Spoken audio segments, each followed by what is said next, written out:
Ia merasa jika setelah Yang Hao dipermalukan seperti itu dia tidak turun tangan, maka nama tentara teredam hitam bisa kehilangan kehormatan. Shoyan hanya mengangkat alis santai lalu menjawab dengan tenang. Kalau kau memang ingin bertarung, mari kita mulai. Tepat ketika ketegangan antara Lin Xiu dan Shoyan hampir mencapai puncaknya dan pertarungan besar hampir pecah di hadapan semua orang yang menonton, suasana mendadak berubah.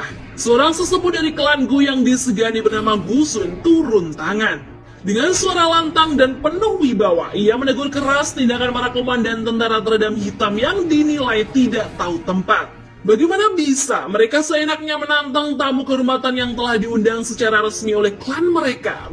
Mendengar teguran itu, Lin Xiu serta para komandan lainnya tak berani membantah. Mereka segera merapatkan tangan ke dada dan membungkuk penuh hormat di hadapan Gu Sun.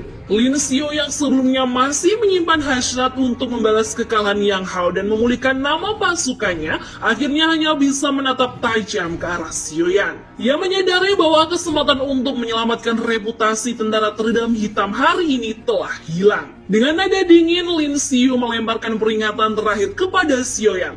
Sebaiknya ia menjaga jarak daripada mempermalukan dirinya sendiri lebih jauh. Namun peringatan itu hanya dibalas dengan senyum tipis bernuansa ejekan dari Shoyan. Tidak ada kata yang terucap, hanya tatapan yang cukup untuk menyampaikan maknanya.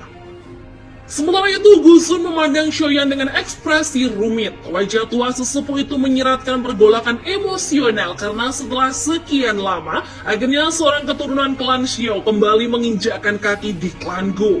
Ia memperingatkan Shoyan dengan nada yang nyaris seperti nasihat seorang guru kepada murid, menyatakan bahwa kehadirannya pasti akan menimbulkan banyak persoalan, terutama karena keberadaan Sun Er.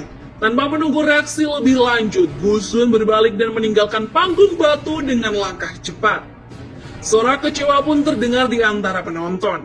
Banyak dari mereka yang menantikan duel panas antara Lin Xiu dan Shoyan harus menelan kekecewaan. Namun bagi Shoyan, semua itu bukan urusannya.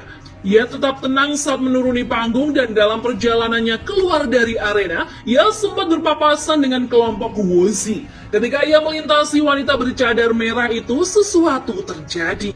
Api surgawi dalam tubuh Shoyan tiba-tiba bergetar seolah merespon kehadiran yang sepadan. Seketika ia menyadari bahwa perempuan itu bukan orang biasa.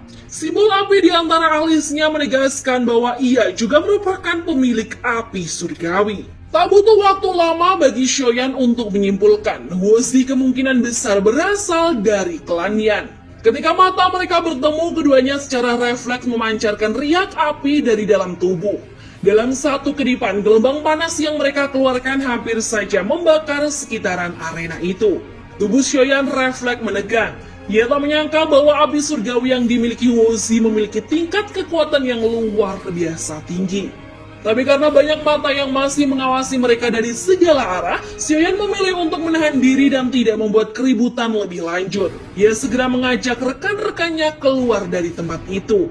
Di sisi lain, begitu punggung Sioyan lenyap dari pandangan, tiga pria paruh baya yang mengelilingi Wuzi langsung mulai bergosip dengan semangat tinggi, membicarakan benturan energi barusan. Meski wajah Wuzi tersembunyi di balik cadar, riak samar di matanya yang biasanya tenang mengungkapkan ketertarikan dan semangat yang mulai bangkit.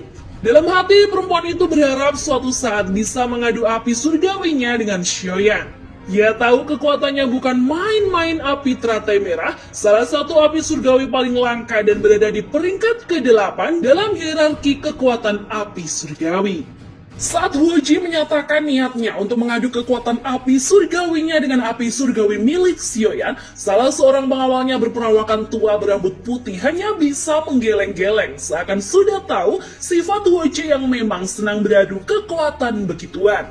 Pria tua itu sempat bergumam bahwa Shoyan berasal dari klan Xiao yang kini dianggap telah rusak karena garis keturunannya yang mulai menyimpang. Padahal dulunya klan Xiao punya hubungan erat dengan klan Gu. Kalau bukan karena para tetua senior dari generasi lama di klan Gu, bisa jadi makam leluhur Xiao Xuan yang berada di alam Gu sudah lama dibongkar. Ngomongin soal makam Xiao Xuan, di alam Gu sendiri ada sebuah makam surgawi yang hanya bisa diakses setiap 2 dekade sekali dan makam Xiao Xuan berada di dalamnya.